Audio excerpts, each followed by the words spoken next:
Counter பள்ளி, நாடார் பள்ளி, செட்டியார் பள்ளின்னு இன்னமும் சாதி பெயர்கள் நீடிச்சுக்கிட்டு தான் இருக்கு. கேட்டா வழி வழியா வருது. எல்லாம் கல்வித்துறையின் கீழ் வந்து எல்லாம் சமம் என்று வந்து விட்டால் அண்ணாமலைக்கு எப்படி அது பிடிக்கும்? ஏற்கனவே பொய்யை மட்டுமே பேசி வரக்கூடிய, நீ பேசுவது பொய் தான் என்று சொன்னால் கூட எதை பற்றியும் கவலைப்படாமல் மீண்டும் பொய்யையே பேசக்கூடியவர் அண்ணாமலை அவர்கள். ஆனால் அந்த மாணவன் எல்லாரும் சமந்தானே டீச்சர்னு டீச்சரை செருப்பால் அடிக்கிறான் வார்த்தையில. எந்த தேர்தல் தமிழ்நாட்டில் நடந்தாலும் நாம் எச் ராஜாவை மறைத்து வைத்தால் தான் தமிழ்நாட்டில் குறைந்தபட்ச வாக்குகளையாவது வாங்க முடியும். எங்க பகுதியில் நாங்க தான் வெயிட்டு, நாங்க தான் கெத்துங்கிற அந்த சாதி உளவியல் என்ன செய்கிறது என்றால் சக மாணவனை தாழ்ந்த சாதியாக கருது. அப்படி பாரதிய ஜனதா கட்சியை சேர்ந்தவர்களாலேயே ஓரம் கட்டப்பட்டு ஒதுக்கி வைக்கப்பட்ட எச் ராஜா கையிலே மத குறியீடுகளாக கயிறுகளை கட்டுவது மட்டுமல்ல, அதனோடு 2-3 நிறங்களை சேர்த்து சாதி குறியீடுகளாக கயிறுகளை கட்டி வருகிறார்கள். மத கலவரங்களை பள்ளிகளிலேயே தூண்டி எப்படியாவது தமிழ்நாட்டில் ஒரு அமைதி இன்மையை ஏற்படுத்த வேண்டும் என்று செயல்படுகிறவர். பயிற்சி கொடுக்கிறோம் என்கிற பெயரிலே அவர்களை பயங்கரவாதிகளாக மாற்றுவதை RSS இயக்கமும் பாரதிய ஜனதாவும் தொடர்ந்து செய்து வருவது எல்லோருக்கும் தெரியும். Karim's biryani paradise at liberty and catering services, கோடம்பாக்கத்தின் அறுசுவை அடையாளம்.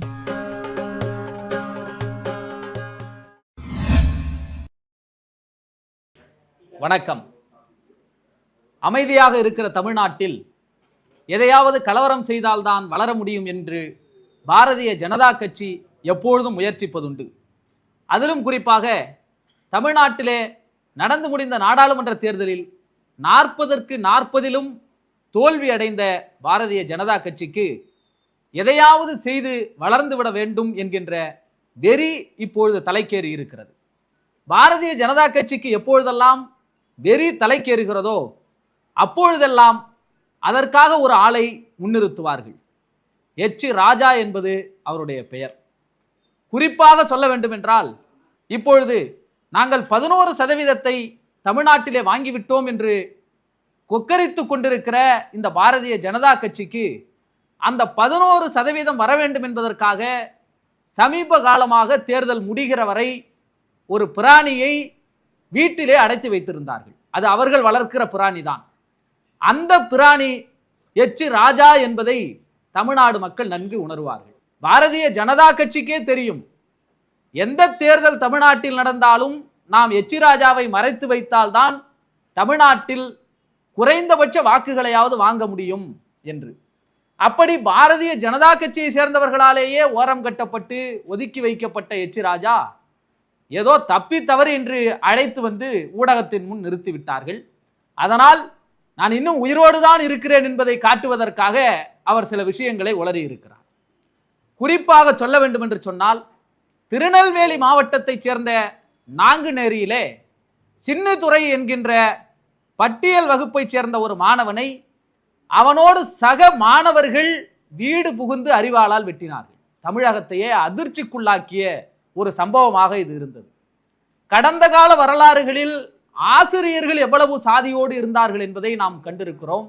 ஆனால் சக வகுப்பறை தோழனை சாதியின் காரணம் காட்டி வீடு புகுந்து வெட்டியதும், அதை தடுக்க வந்த அந்த மாணவனுடைய சகோதரிக்கும் அரிவாள் வெட்டு விழுந்ததையும் தமிழ்நாடு கண்டு அதிர்ச்சி அடைந்தது.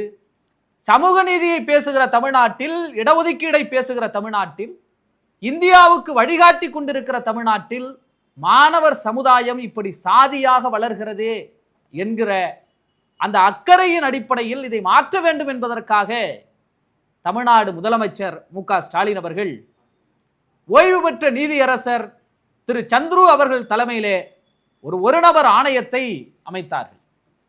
அந்த ஒரு நபர் ஆணையம் தமிழ்நாடு முழுக்க இருக்கிற மாணவர்களை, ஊடகத்தினரை, காவல்துறையினரை, பெற்றோர்களை, கல்வியாளர்களை, நீதிபதிகளை சந்தித்து ஒரு விரிவான ஆய்வை நடத்தி பள்ளி கல்லூரி மாணவர்களிடத்திலே சாதி தொடர்பான உணர்வுகள், இன ரீதியான உணர்வுகள் ஏற்படுவதை தடுப்பதற்காக ஒரு அறிக்கையை நேற்றைய தினம் முதல்வர்களிடத்திலே அவர் ஆய்வு செய்து சமர்ப்பித்திருக்கிறார்.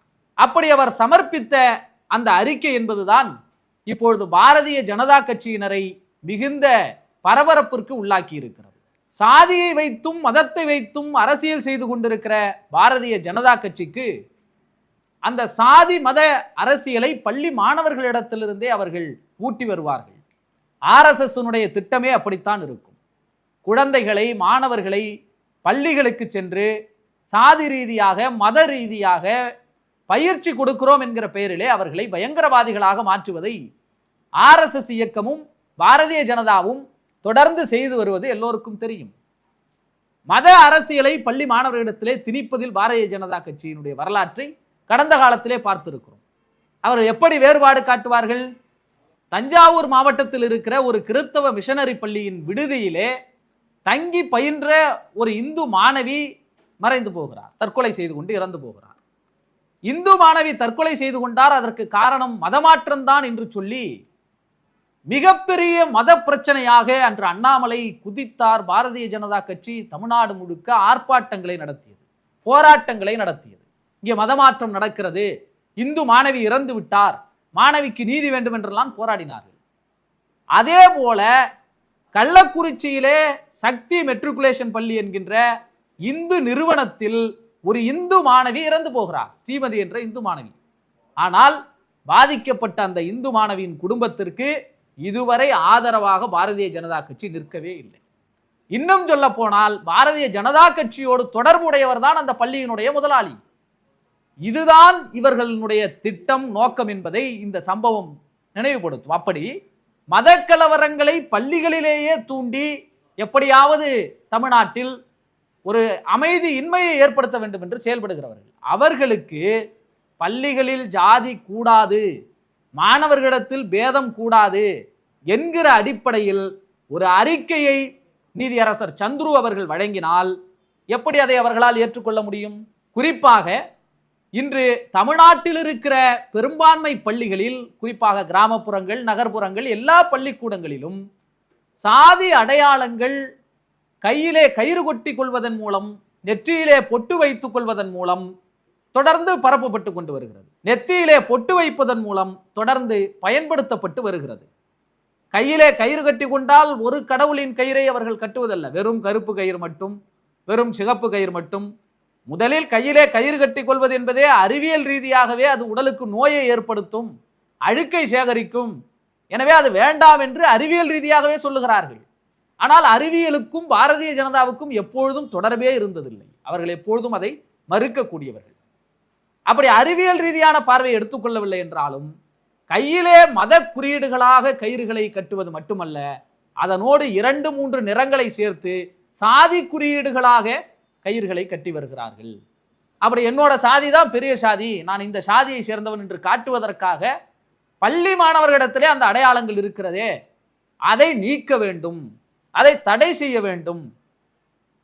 எல்லா மதத்தை சேர்ந்தவர்களும் மத அடையாளங்களை கொண்டு வருகிறார்கள். உடனே எச் ராஜா ஹிஜாப் அணிந்து வருகிறார்களே என்று கொதிக்கிறார். எது நடந்தாலும் அவர் ஹிஜாபுக்கு போய்விடுவார், இல்லை என்றால் இஸ்லாமியர்கள் பக்கம் போய்விடுவார். அதே போல கிறிஸ்தவர்கள் சிலுவை போட்டுக் கொள்வதையோ, இந்துக்கள் பட்டை போட்டுக் கொள்வதையோ, நாமம் போட்டுக் கொள்வதையோ யாரும் இங்கே தடுக்கவில்லை, அரசு தடுக்கவில்லை. மாறாக சாதிய குறியீடுகளை 3 வண்ணம் 4 வண்ணம் என்று நெற்றியிலே பூசி வரக்கூடாது, அந்த பொட்டுகளை வைத்து வரக்கூடாது என்று அவர் தன்னுடைய அறிக்கையிலே சமர்ப்பித்திருக்கிறார். ஆனால் இதை பாரதிய ஜனதா கட்சியால் ஏற்றுக்கொள்ள முடியவில்லை. உடனே இந்துக்கள் திலகம் வைப்பதை எப்படி நீங்கள் எதிர்க்கலாம் என்று அவர் மத பிரச்சனையாக அதை மாற்றுகிறார். அதே போல பெரும்பான்மை பள்ளிகளை சேர்ந்த இடங்களில் அதை சுற்றி உள்ளவர்களையே, அங்கே இருக்கிற பெரும்பான்மை சாதியை சேர்ந்தவர்களையே அதிகாரிகளாக, கல்வி அதிகாரிகளாக, தலைமை ஆசிரியராக, சிஓவாக, டிஓவாக நியமிக்கிற பொழுது இயல்பிலேயே சாதியாக இருப்பவர்கள், எங்க பகுதியில் நாங்க தான் வெயிட்டு, நாங்க தான் கெத்துங்கிற அந்த சாதி உளவியல் என்ன செய்கிறது என்றால் சக மாணவனை தாழ்ந்த சாதியாக கருத செய்கிறது, தன்னோடு இருக்கிற மாணவர்களை உயர்ந்த சாதியாக கற்பிக்க செய்கிறது. ஆசிரியர்கள் சாதி பார்ப்பதில்லையா என்றால் சமீபத்தில் கூட தூத்துக்குடி மாவட்டத்திலே கலைச்செல்வி என்கிற ஒரு துணை தலைமை ஆசிரியர், அவர் ஒரு மாணவனிடத்திலே பேசுகிறார், நாமெல்லாம் உயர் சாதி, உனக்கு அந்த எஸ்சி வாத்தியாரை பிடிக்காது தானே என்று பேசுகிறார். ஆனால் அந்த மாணவன் எல்லாரும் சமந்தானே டீச்சர்னு டீச்சரை செருப்பால் அடிக்கிறான் வார்த்தையில. இந்த சம்பவம் இந்த தமிழ்நாட்டிலே நடந்தது. அப்படி ஆசிரியர்களும் சாதியாக இருப்பதனால் தான் பெரும்பான்மையாக இருக்கிற பகுதிகளைச் சேர்ந்த சாதியைச் சேர்ந்தவர்கள் அந்த பகுதியிலே பணியாற்றக்கூடாது என்று சொல்லுகிறார். ஏன் இதை எச் ராஜா எதிர்க்கிறார்? ஏன் இதை பாஜக எதிர்க்கிறது? ஏனென்றால் பெரும்பான்மையாக அந்த பகுதியைச் சேர்ந்தவர்களை வைத்துதான் அவர்கள் அரசியல் செய்கிறார்கள். பெரும்பான்மை சாதி வெறியர்களை வைத்துதான் அவர்கள் அரசுக்கு எதிராக கலகம் செய்ய முடியும், ஒடுக்கப்பட்ட மக்களுக்கு எதிராக கலகம் செய்ய முடியும். அதற்காக அவர்கள் கொதித்தெழுகிறார்கள். அதே நிலையிலே கள்ளர் பள்ளிகள், ஆதிதிராவிடர் பள்ளிகள் போன்ற துறை ரீதியாக இயங்கக்கூடிய பள்ளிகளை கல்வித்துறையோடு இணைக்க வேண்டும் என்கின்ற ஒரு உயரிய கொள்கையை இந்த அறிக்கையிலே அவர் தந்திருக்கிறார். அதை அண்ணாமலை அவர்கள் எதிர்த்திருக்கிறார். எல்லாம் கல்வித்துறையின் கீழ் வந்து எல்லாம் சமம் என்று வந்து விட்டால் அண்ணாமலைக்கு எப்படி அது பிடிக்கும்? ஏற்கனவே பொய்யை மட்டுமே பேசி வரக்கூடிய, நீ பேசுவது பொய்தான் என்று சொன்னால் கூட எதை பற்றியும் கவலைப்படாமல் மீண்டும் பொய்யையே பேசக்கூடியவர் அண்ணாமலை அவர்கள். 20,000 புத்தகங்களை படித்த அறிவாளி அல்லவா? அந்த அண்ணாமலை ஏற்கனவே பேசுகிற பொழுது பாரதிய ஜனதா கட்சியிலே சாதியே இல்லை என்று சொன்னார். இப்ப சாதி பெயரை நீக்கலாம் என்றால் பதறி கொண்டு வருகிறார். ஐயோ, சாதி பெயரை நீங்கள் எப்படி நீக்கலாம்? இதுதான் பாரதிய ஜனதா கட்சி என்பதை நாம் புரிந்து கொள்ள வேண்டும். அப்படி பள்ளியில் இருக்கிற சாதி பெயர்களை நீக்க வேண்டும். ஏற்கனவே இருக்கிற பள்ளிகளினுடைய சாதி பெயர்கள், கவுண்டர் பள்ளி, நாடார் பள்ளி, செட்டியார் பள்ளின்னு இன்னமும் சாதி பெயர்கள் நீடிச்சுக்கிட்டு தான் இருக்கு. கேட்டா வழி வழியா வருது. அந்த வழி வழியா வருது என்ன செய்யுதுன்னா, அங்க இருக்கிற அந்த சாதியை சேர்ந்த மாணவர்களை உளவியல் ரீதியாக நாம பெரிய ஆளு, நம்முடைய முப்பாட்டம் தான் இந்த பள்ளியை நடத்துறாரு, நம்முடைய பாட்டம் தான் இந்த பள்ளியை நடத்துறாரு, அப்ப அந்த உளவியலுக்கு அது இட்டு செல்லுகிறது. அதனால் பள்ளிகளில் இருக்கிற பெயர்களை, சாதி பெயர்களை நீக்க வேண்டும். இனி யாராவது பள்ளிக்கூடம் தொடங்க வேண்டும் என்றால் சாதி பெயர்களை இடக்கூடாது என்கிற உறுதியை வாங்க வேண்டும் என்று ஒரு நிபந்தனையை வைத்திருக்கிறார்கள். இதுவெல்லாம் சாதிக்கு எதிராக இருப்பதனால் சாதி எதிர்ப்பு மனநிலை மாணவர்களிடத்திலே உருவாகிவிட்டால் தமிழ்நாட்டிலே பாரதிய ஜனதாவால் அரசியல் செய்ய முடியாது என்பதனால் பாரதிய ஜனதா கட்சி எச் ராஜாவை வைத்து குலைத்திருக்கிறது. அண்ணாமலை அதை எதிர்க்கிறார். தமிழ்நாட்டு மக்கள் எப்பொழுதும் இவர்களை நிராகரிப்பதற்கான காரணம் என்பது, அமைதியை விரும்புகிற தமிழ்நாட்டில், நல்லிணக்கத்தை விரும்புகிற தமிழ்நாட்டில் நஞ்சை விதைப்பதுதான் பாரதிய ஜனதா கட்சியினுடைய வேலை என்பதை மக்கள் உணர்ந்ததனால்தான் 40க்கு 40 தொகுதியிலும் பாரதிய ஜனதா கட்சி வேரோடு பிடுங்கி எறிந்திருக்கிறார்கள். எனவே இந்த நீதியரசர் சந்துரு அவர்களுடைய ஆணையை, அவருடைய பரிந்துரைகளை தமிழ்நாடு அரசு உடனடியாக நிறைவேற்றுவதன் மூலம் பாரதிய ஜனதா கட்சிக்கு மிகப்பெரிய சவுக்கடியை கொடுக்க வேண்டும். நன்றி, வணக்கம். ஊடகம் கார்ப்பரேட் அரசியல்வாதிகளின் கைப்பாவையாக, அடிமைகளாக இருந்தது போதும். இனி சாட்டை எடுத்து சுழற்றும் நேரம் வந்துவிட்டது. ஊடகம் பொதுமக்களாகிய உங்களுக்காக, உங்களாலேயே இயக்கப்பட வேண்டும். ஊடக சுதந்திரத்திற்காக உங்களின் பங்களிப்பை இன்றே அளித்திடுங்கள்.